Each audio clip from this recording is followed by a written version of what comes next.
How many of you have seen this old bumper sticker? I owe, it's off to work I go. Well, unfortunately for far too many Americans, this bumper sticker is an accurate depiction of their way of life. Consumer debt at the end of 2013 stood at an all-time high of $3.11 trillion, which was a 48% increase in 10 years. You know, 3.11 trillion, federal debt of $17 trillion. These numbers are so big, I don't think most people can actually grasp how many dollars we're talking about. So let me give you a little example. If you converted the $3.11 trillion into dollar bills, and then you could count them out at the rate of 3 per second, 1, 2, 3, 4, 5, 6, and you did that 24/7, 365 days a year. At the end of the first year, you would have counted out $94,608,000. After 1,000 or 10 years, you would have counted out $946,080,000. After 1,000 years, you would have counted out $94,608,000,000. And if you had started back at creation 6,000 years ago, you would have only counted out $567,648,000,000. You wouldn't even be a fifth of the way there. It would actually take you almost 33,000 years to count out $3.11 trillion at the rate of 3 per second. And obviously the U.S. debt is much worse. At the end of the year, it was $17.4 trillion, which is a 128% increase in the last 10 years. And to be honest about it, it's a 100% increase in the last 6 years, ever since Obama came into office. The interest on the debt last year, the interest, was $416 billion. Now that's $1.1 billion a day in interest. It's $47.5 million an hour just in interest payments. Personal bankruptcies. Now actually the 2013 figures as of this date still aren't available. But at the end of last year, or 2012, there were 1,221,000 bankruptcies that had been filed in the U.S. And of those, nearly 97% were households, not businesses. The American Bankruptcy Institute said that the dramatic number of consumer filings could be primarily attributed to 4 variables. First is sustained levels of household debt. The second is household budgets so overextended it seems impossible to get out from under debt. And third, the decrease in the stigma of filing bankruptcy. It used to be that was the last thing anybody ever wanted to do because it really, it was a reflection on you and on your character. Today there are so many of them, it doesn't bother anybody to file for bankruptcy. And fourth is the abundance of credit. You see, Americans are spinning out of control, and we are drowning in a sea of debt.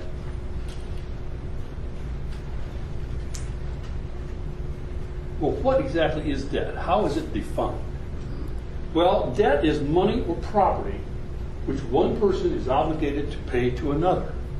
It includes such things as money owed to credit card companies, bank loans, money borrowed from relatives, home mortgages, and past due bills. Well, what is the true cost of debt? Well, there is both a financial cost and there is a physical cost as well. Let's take a look at the financial cost of debt. If you maintain $5,560 in credit card debt at 18% interest rate, it would cost you $1,000 in interest each year. So after 40 years, you would have paid interest totaling $40,000. Now from this next chart, we're going to see what the financial industry has known for a long time, the incredible impact of compound interest. At the end of 40 years, the lender will accumulate $4,163,000 if you pay him $1,000 a year for 40 years, because he's earning 18% on that money. he's lending it back out on other credit cards. Incredible. Do you still wonder why you get all those pre-approved credit card applications in the mail? And of course, the special trick they love is those low introductory rates, 0% for 6 months, because they're hoping you'll transfer balances over to them, or you'll be running up enough charges that when the 6 months is up, you won't be able to pay off the card, and then their interest rates are going to kick in. Now let's see what would happen if you could have invested that money, the $1,000 a year, at 5%. At the end of 40 years, you would have accumulated $120,800. That $40,000 would become $120,000. If you could invest it at 10%, that $40,000 a year accumulation would come up to $486,850. Now I know many of you are saying, well, where can I invest that at 10%? And you may not get 10, but I will tell you this, and I checked it. In the last 20 years, the Dow average over 9% yield annually. And that includes two major downturns, 2001 and of course our most recent in 2008. And still with those two downturns over the last 20 years, it's yielded 9% a year. Now debt has a much higher cost than most of us realize. So the next time you're tempted to purchase something using debt, ask yourself if the short-term benefits of the purchase outweigh the long-term costs of the interest. Well, let's take a look at a home mortgage. Now, if you have a 30-year mortgage for $150,000 at a rate of 7%, now to be honest, if you have one today at a rate of 7%, you're foolish. You should have been refinancing it. But back when I did this, 7% wasn't unusual for a home mortgage. And you had a 30-year mortgage, it would be 360 payments, so that your total output would be $359,263. You would have paid almost 240% of the amount you originally borrowed. Now, if you could increase your monthly payment by just $50 a month, your total output would be $324,588. And your loan would have been paid off in 26 years rather than 30. And you would have saved $34,700. And if you could have found an extra $100 a month to put on your mortgage so that you're paying $1,097 instead of $997, your total output would be $301,000. You'd pay off the loan in 23 years rather than 30. And you would save $58,321. Now I said that in addition to the financial costs of debt, there's physical costs as well. Debt increases stress, which leads to mental, physical, and emotional fatigue. Debt stifles creativity. After all, if there's something we want and we just go out and charge it, it stifles our creativity. We don't try to even come up with other alternative ways of raising the funds to buy the object. It can harm relationships. And this is a biggie. Borrowing money from friends or relatives results in a change in your relationship. You have now become creditor and debtor. And frequently we will borrow from parents or siblings because it appears to be a win-win situation. After all, you'll be able to borrow the money from them at a lower rate of interest probably than you'd have to borrow from a bank. And at the same time, you could pay them a higher rate of interest than they'll get at a bank. So you both win, right? Well, let me ask you, what happens if your circumstances change and you're no longer able to meet all of your financial obligations? Who's going to suffer? The bank or the finance company who will come in and repossess or foreclose on your property? Or your family who will probably let you slide? Well, your family's going to be the one who's going to get shorted. Well, now I want to take a look at the biggest common budget breakers. And basically we have three. We have too much car, too much house, and too much credit card debt.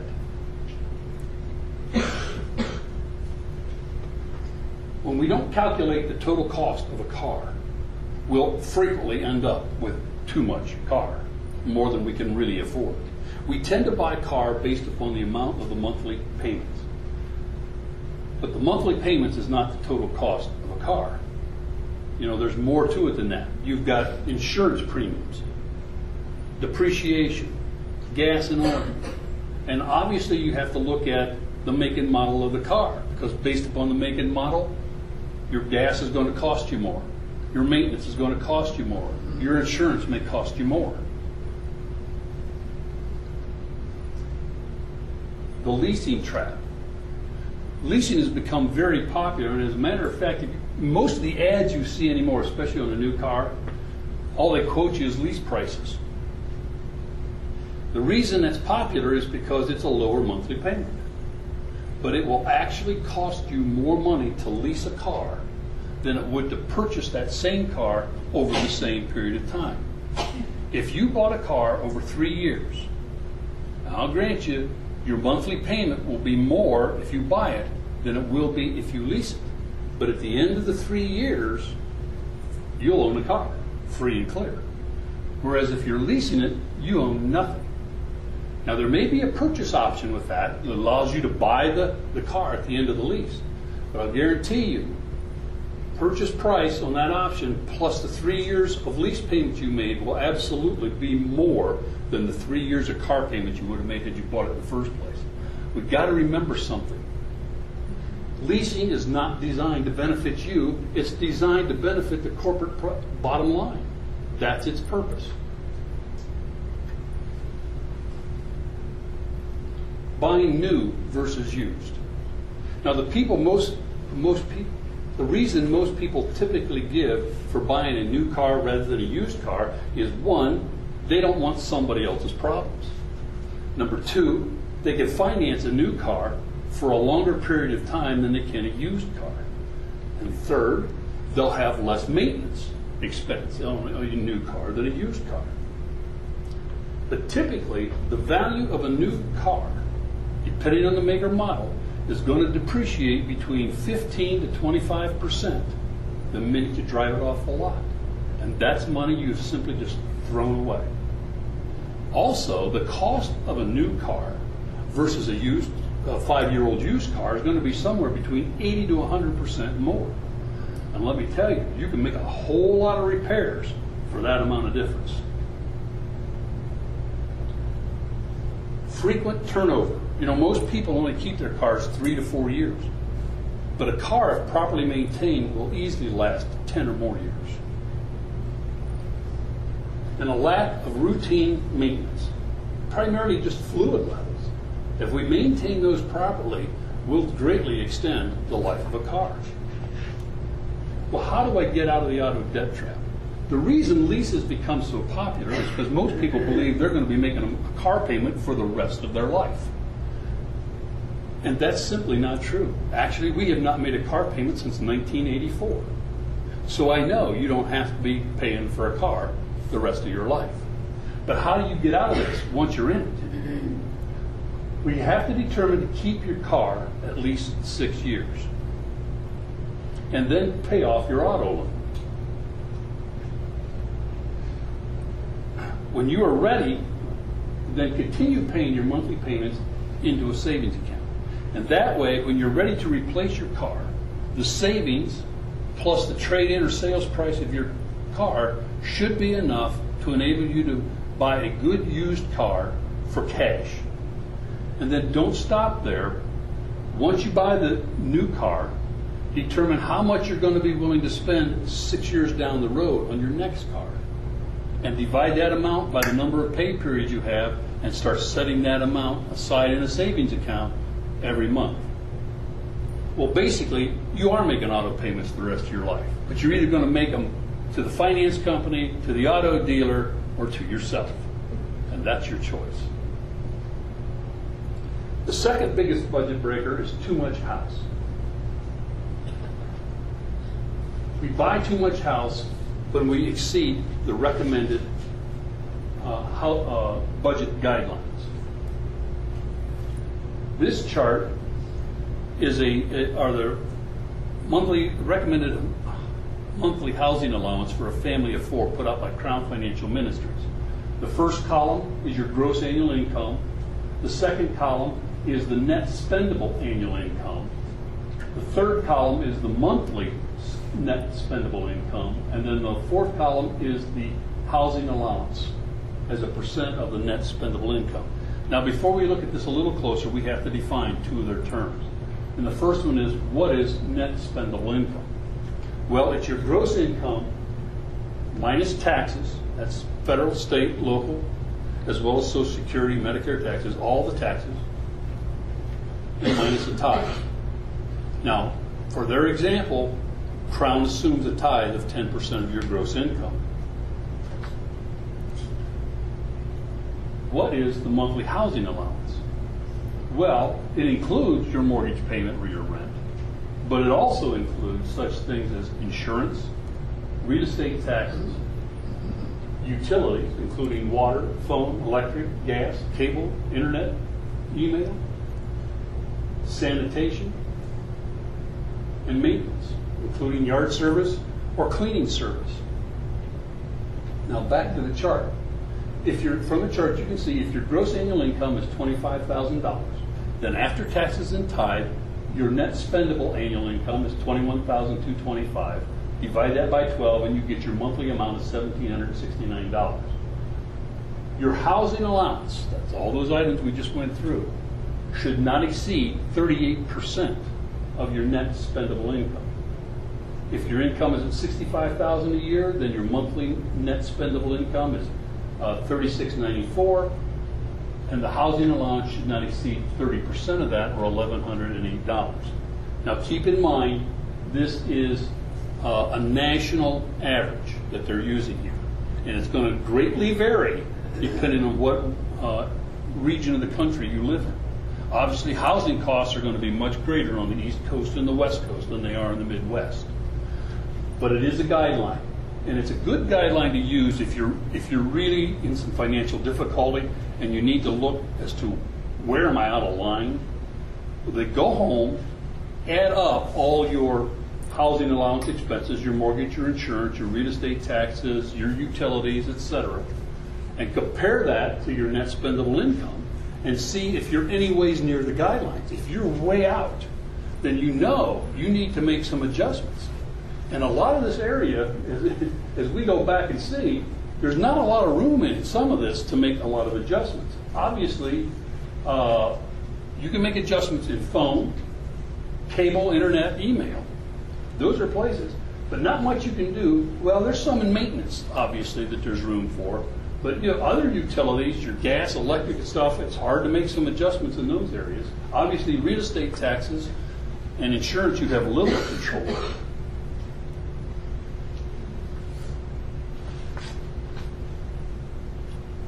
If we buy without an operational budget, we'll probably end up with too much house. After all, if you don't have a budget, you really don't know how much house you can actually afford. If you're borrowing the down payment, then you're buying too much house. Not calculating the true cost of owning a home results in buying too much house. Very similar as to the car. We tend to think of the house cost as the monthly payment, but it's more than that. It includes closing costs, taxes, utilities, maintenance, all those things we've talked about. And you need to be especially careful if you're buying a home in a new subdivision, because for purposes of real estate taxes, that property has probably not been reassessed as improved real estate. And once the assessor gets around to it, your real estate taxes could easily quadruple. If you have an unstable life or work, you would probably be better off putting off buying a home. You need to get your job and your life stabilized first. This is even in the scriptures. Proverbs 24:27 says, "Prepare your work outside and make it ready for yourself in the field. Afterwards, then build your house." Now, there is a rule of thumb for the maximum size of a mortgage. Your mortgage should not exceed twice your annual household income. Now, my source on this is a very interesting book called The Millionaire Next Door. I recommend the book. Now, it's totally secular. And it's based upon 20 years of research and interviews that the authors had with millionaires. And it's very interesting how most millionaires actually live versus how you think they actually live. They live a lifestyle that you would have no clue that they're millionaires. That's why it's called The Millionaire Next Door. And that's like 86% of millionaires are first-generation millionaires. They didn't inherit it. They're first-generation millionaires. And it was interesting. I went back to when I bought our house and compared, well, what percentage of my income did I have on my mortgage? It was 2 times. I only had a $40,000 mortgage, but I was only earning $20,000. So it's all relative, you know. So if you're earning $75,000 a day, you can have a $150,000 mortgage. Actually, you're I don't want to say you're better off, but the interest rates today are much lower than they were when I got my mortgage. I paid 9%. The third big budget breaker is too much credit card debt. And how do we get into that? Probably the biggest area is impulse buying. You know, we buy stuff we can't afford, and we do it on impulse. Carrying a balance on your credit card means you've got too much credit card debt. If you can't pay it off every month, then you're overextended. And if you are using one card to pay off another card, you're way off base here. You've got way too much credit card debt. You know, statistically, people who purchase with credit cards, even if they pay off the balance every month, buy 1/3 more stuff than those who pay by cash. And that kind of makes sense when you think about it. It's just too easy. So if you're in trouble with your credit card, you're in trouble with debt, I urge you to put those in a drawer and go to a cash system. That way, when the impulse hits you at the store to buy that big screen TV or whatever it might be, you're not going to have the cash on you to buy it. You're going to have to go home and get it, or go to the bank and withdraw it and go back out and buy it. By the time you've done all that, the impulse is going to pass, and you won't buy the item. I can guarantee that'll happen 95% of the time. And if you don't have that problem, pardon? I was asking your wife what she I do this because I have experience in it. The average credit card debt, according to cardweb.com in the United States, was over $9,000. And of those that maintained a balance on the card, over 1/3 made only the minimum monthly payment. Now, do you realize that if you have a balance of $9,000 at 18%, and you never charged another item to that account, but you only made the minimum monthly payment, and they calculate that payment at 2% of the outstanding balance, it would take you over 53 years to pay off that card. And where would all that stuff be that you bought on that card 53 years from now? And to show you the impact of interest and how much an additional payment can make, several years ago, and this is before 2008, there was a big push because of credit card debt to get the minimum payment increased, which created a lot of problems for a lot of people when banks started increasing their minimum monthly payment calculation from 2% to 4%, because they couldn't afford the new monthly payment. So a lot of banks went back to lower rates. But if the minimum payment was calculated at 4% of the outstanding balance instead of 2%, instead of taking 53 years to pay it off and spending $24,500 of interest, that's how much interest you would have paid, it would have only taken you 14 years to pay it off, and your interest expense would be $5,200. That's the difference in basically doubling your monthly payment, minimum payment. Well, what do the scriptures say about debt? Well, the message of Scripture on borrowing is very clear. Do not do it. Now consider these various translations of Romans 13:8. King James says, owe no man anything. The NAS, owe nothing to anyone. NIV, let no debt remain outstanding. The Living Bible says, pay all your debts. The Amplified Bible says, keep out of debt and owe no man anything. And Strong's Exhaustive Concordance further amplifies the message behind these words with a triple negative. It says, owe to no one, no, not anything, nothing at all. The verse further states that the only thing we are to owe to one another is love.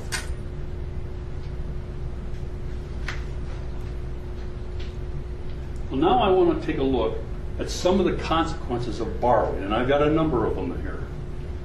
First of all, it produces bondage to creditors.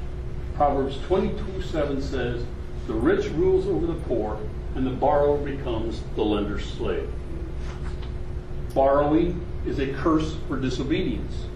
Deuteronomy 28:15 and 43 and 44. But it shall come about, if you will not obey the Lord your God, to observe to do all his commandments and his statutes with which I charge you today, that all these curses shall come upon you and overtake you. The alien who is among you shall rise above you, higher and higher, but you shall go down lower and lower. He shall lend to you, but you shall not lend to him. He shall be the head, and you shall be the tail. Now, a lot of people that I've talked to and read, make the claim, well, as Christians, we're no longer under a curse, so we're not going to suffer these curses. Well, the passage is dealing with, this is Moses telling the people before they're going to go into the land, that today, God's telling them, today I offer you blessings and curses, life and death. Choose life. What we have in this whole Deuteronomy 15 passage is, in the New Testament, defined as sowing and reaping. It's the consequences of the choices we make. The passage I gave you was the consequences of the choice of disobedience. The consequences of the choice of obedience are blessings, also listed in that same chapter. You need to go back and take a look at that. Yes, we aren't cursed. We are not under the curse of the law as Christians. But that does not mean we don't have to pay the consequences of our choices in life. Now, borrowing also presumes upon the future. James 4:13 through 14 says, come now, you who say, today or tomorrow we shall go to such and such a city and spend a year there and do business and make a profit. Yet you do not know what life will be like tomorrow. And Proverbs 27:1, similarly, do not boast about tomorrow, for you do not know what a day may bring forth. When we go into debt, we're making an assumption that our job is going to continue and that our business or investments are going to continue to be profitable.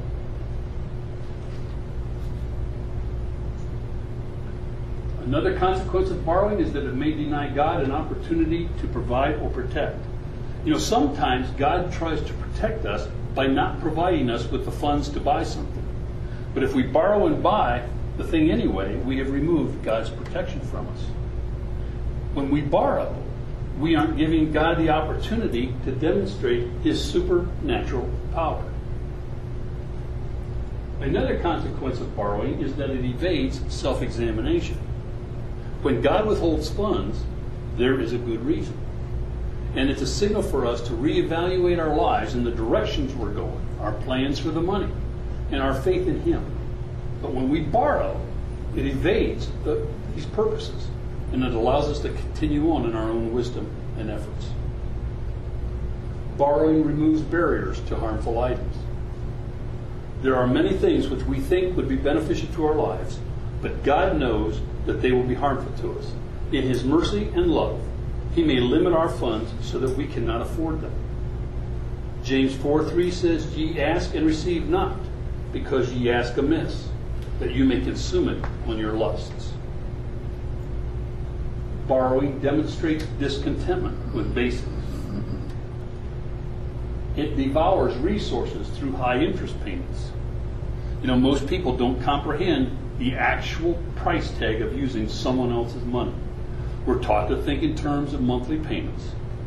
Those who borrow money tend to look upon the interest as a small amount. But as we have already seen, the interest is actually huge and usually the greater portion of the total payments. Borrowing promotes impulse buying. We've kind of discussed this already.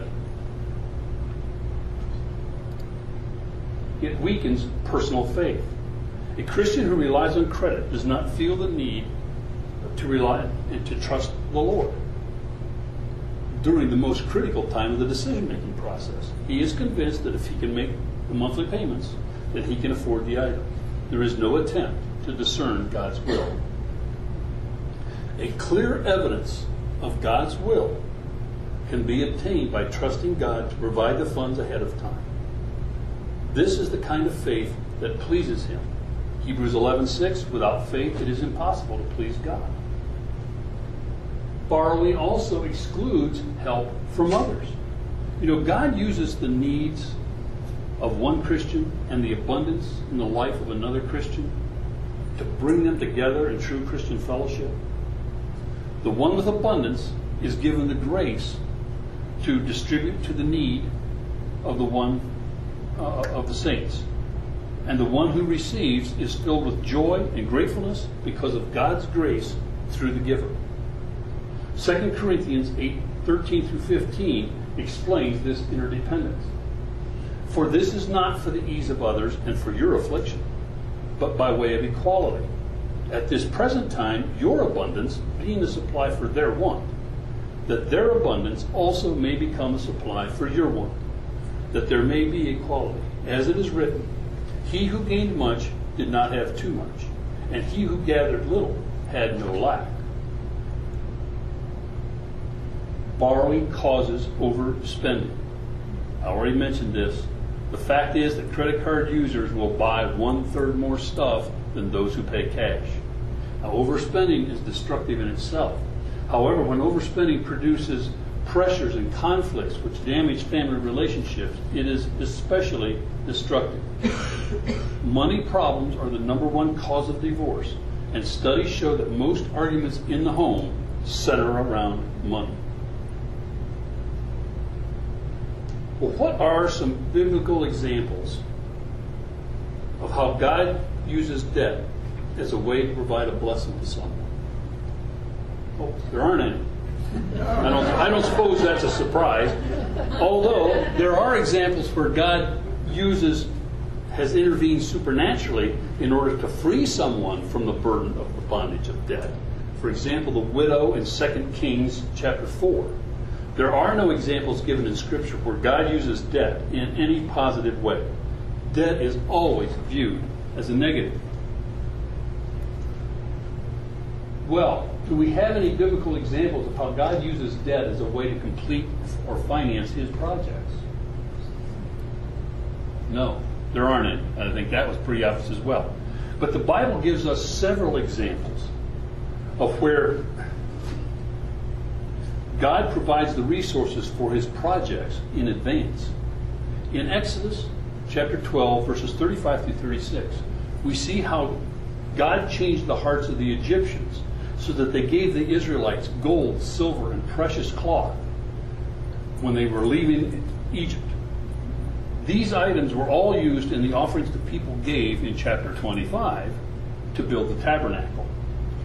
In 1 Chronicles 22, 6 through 16, the Lord tells David that he is not the one to build the temple, but that it will be his son. Then David begins accumulating the materials that Solomon will use to build the temple. In 2 Chronicles 24, 4 through 14, this is one of my favorites.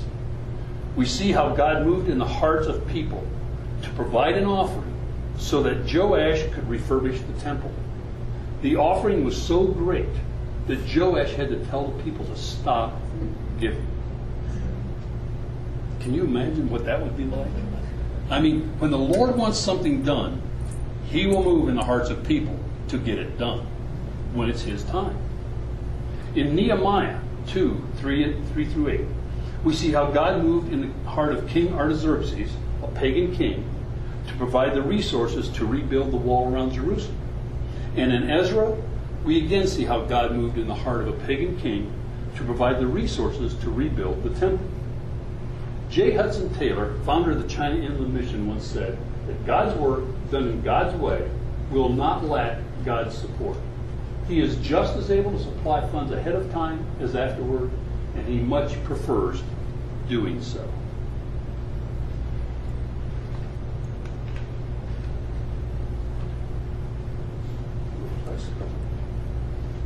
Well, let's take a look at 10 steps for getting out of debt. First and most important, we need to pray and commit to God's financial principles. And probably the most important biblical financial principle to follow is that of tithing, which I'm going to discuss hopefully in August sometime. We'll look at giving and tithing. But if you are not tithing, according to Malachi 3:8-11, you are robbing God. And not only are you robbing him, but your resources are being wasted by the devourer. If you follow his principles, God will reaffirm his promises and his faithfulness. 2 Chronicles 16:9 reads, "For the eyes of the Lord move to and fro throughout the earth, that he may strongly support those whose heart is completely his." The second step is accumulate no new debt. From a purely practical point of view, if this was the only thing you did, you would eventually become debt-free. Third, establish a written spending plan or a budget. You cannot achieve a goal without a plan to get there. And a budget is a written spending plan. I tell people that I consult that a goal without a plan is simply a dream. Fourth, list your assets, everything you own. This is very important. If you do this, you might be surprised at some of the assets you actually have and you didn't even think about.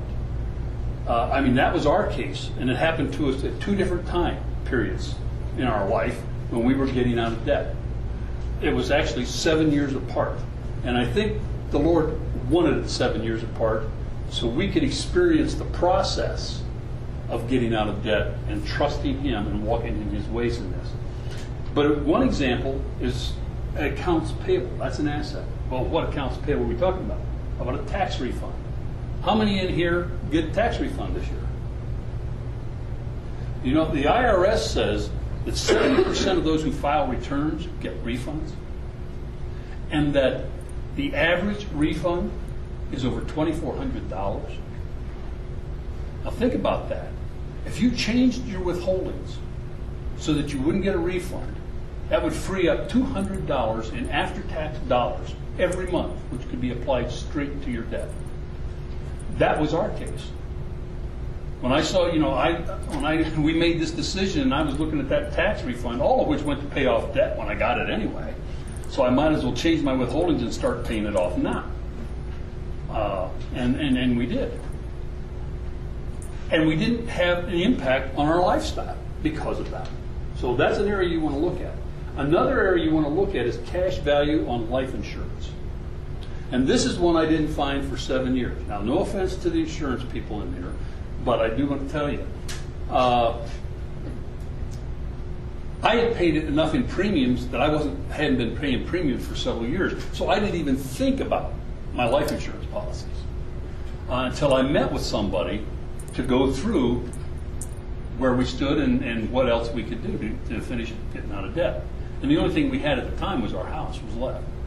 And he looked at our assets and he said, "Well, John, you're already debt-free." I said, "Well, what do you mean?" He said, "Well, you've got enough cash value built up in your insurance to cash it in, pay off your mortgage, and you'll have money left." He said, "Now, granted, you've got to buy some term insurance so that you've got the insurance protection." So I encourage you to take a look at that fact as well. Obviously, if you list your assets, you better list your liabilities, everything you owe. Hard to get out of debt if you don't know what you owe and who you owe it to. And then establish a debt repayment schedule for each creditor. Now, I recommend the snowball method, which is recommended by Crown and Compass and Everyday Cheapskate and Dave Ramsey. The same thing. Some of them have different names for it, but it's the same thing. And it's, you list all your debts and you pay them off in the order of smallest outstanding balance to the largest. Now, the secular world would say that's not the way to do it. They would say, start paying off the highest interest rate debt first. And from a purely financial point of view, I can't disagree with that. But getting out of debt is hard work. And you need to have victories along the way to give you encouragement. And you get that if you start concentrating extra payments on the smallest debt first. Continue the minimum payments on the others, but apply any excess you can come up with to the smallest debt first. And you know, you may be very surprised how much excess you really have that we don't think about. We just take it for granted. I mean, to apply an extra $60 a month to a credit card debt, we're talking $2 a day.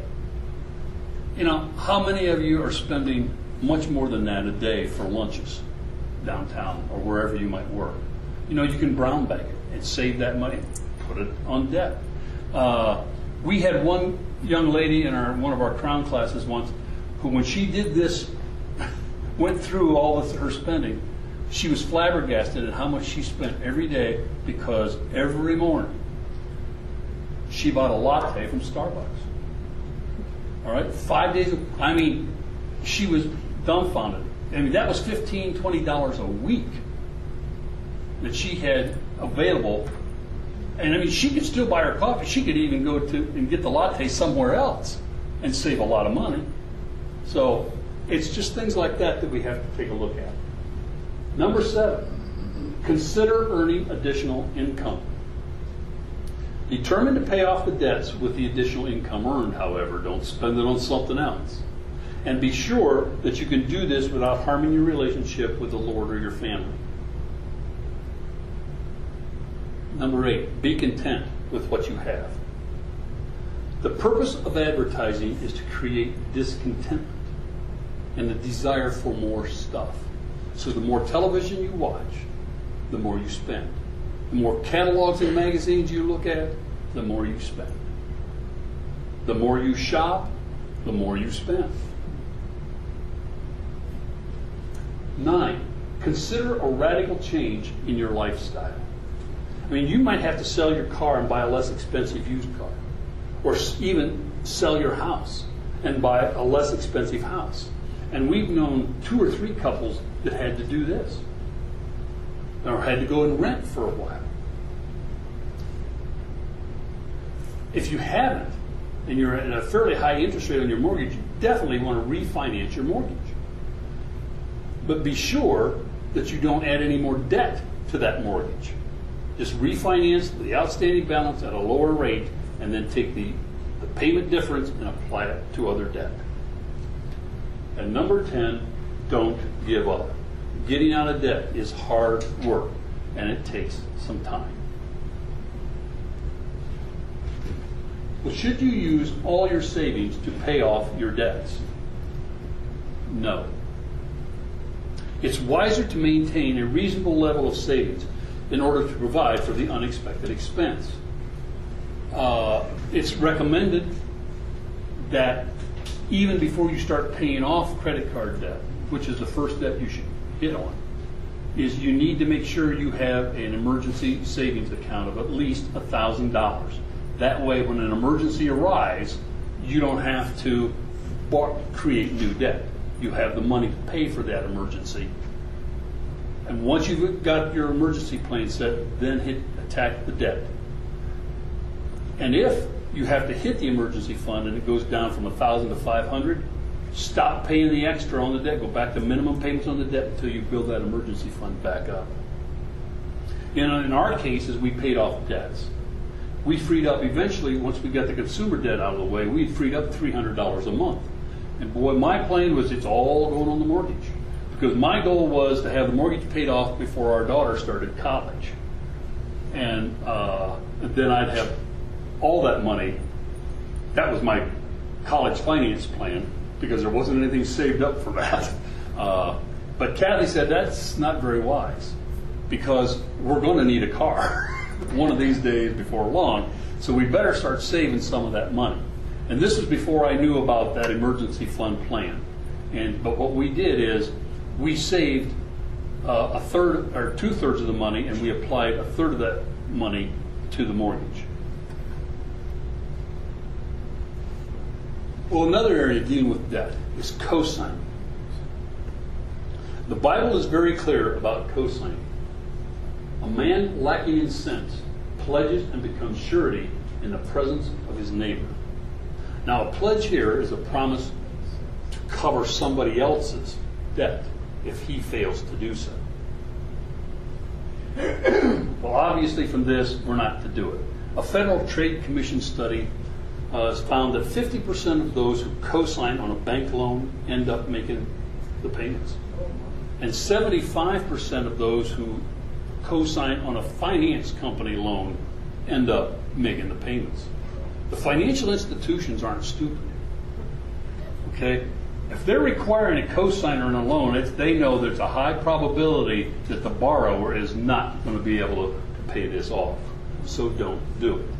Well, of course, this always brings up the issue, well, what about our kids and their first car, et cetera, because they're not going to get a loan without us co-signing. And that's probably true, they won't. The point is they should save the money to do it. But let's face it, we do a lot of things we shouldn't do.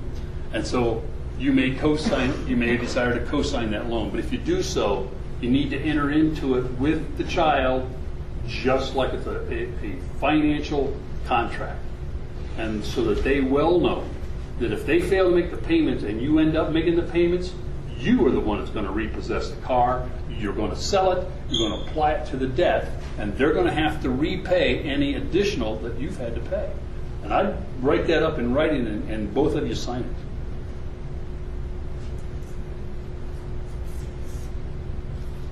Well, what if you're already co-signed for someone? Again, the scripture is very clear on this as well. My son, if you have become surety for your neighbor, have given a pledge for a stranger, if you have been snared with the words of your mouth, have been caught with the words of your mouth, do this then, my son, and deliver yourself. Since you have come into the hand of your neighbor, go humble yourself and importune your neighbor. Do not give sleep to your eyes nor slumber to your eyelids. Deliver yourself like a gazelle from the hunter's hand and like a bird from the hand of a fowler. That's Proverbs 6:1-5. I think that's pretty straightforward. Do all you can to get out from that. Again, as we saw, high probability you're going to be the one paying on that. And it doesn't limit it to you personally. It can go against your estate.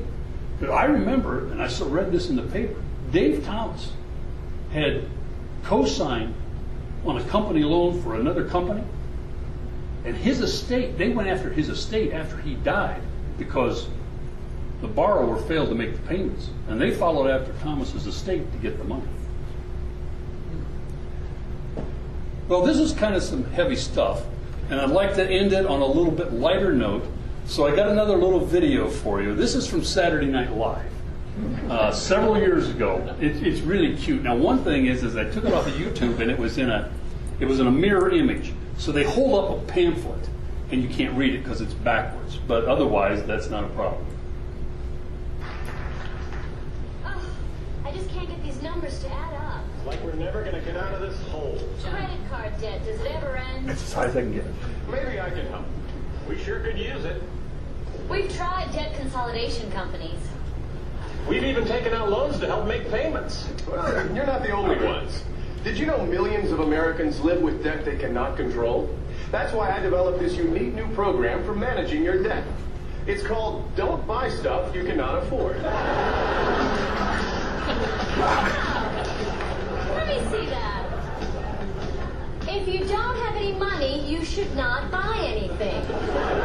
Sounds interesting. Sounds confusing. I don't know, honey. This makes a lot of sense. There's a whole section here on how to buy expensive things using money you save.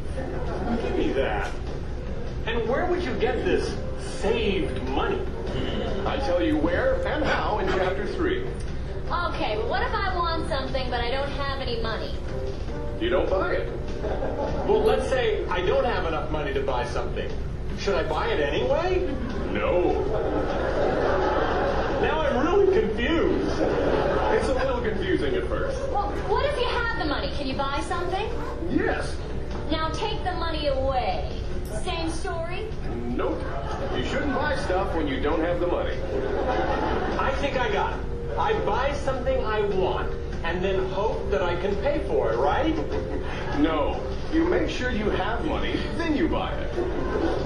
Oh, then you buy it. But shouldn't you buy it before you have the money?